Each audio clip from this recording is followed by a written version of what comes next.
బేసిక్‌గా మనము మన కార్‌ని ఇంట్లో చాలామంది నాకు తెలిసినంత వరకు నేను చాలామందిని అబ్జర్వ్ చేశాను. సో, కార్‌నేంటంటే one of the family member లాగా మనం ట్రీట్ చేస్తుంటాము. సో, చాలా మనం నడిపేటప్పుడు గానీ, లేదా దాన్ని చూసుకునే విధానం గానీ, మన ఇంట్లో ఒక పర్సన్ లాగా, మన ఫ్యామిలీ మెంబర్ లాగా ట్రీట్ చేస్తాము.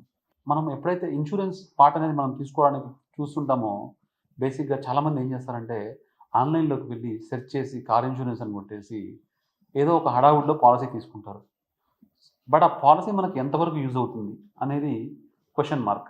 సో, నా సజెషన్ ఏంటంటే, మన ఇంట్లో ఫ్యామిలీ మెంబర్ లాగా ట్రీట్ చేసే మన కార్‌ని ఖచ్చితంగా మన నియర్ బై ఉన్న ఏజెంట్ ద్వారా గానీ, లేదా కంపెనీని విజిట్ చేసి, ఈ కార్ ఇన్స్యూరెన్స్ ఏంటి? దీనికి ఏమేమి కవరేజెస్ ఉంటాయి?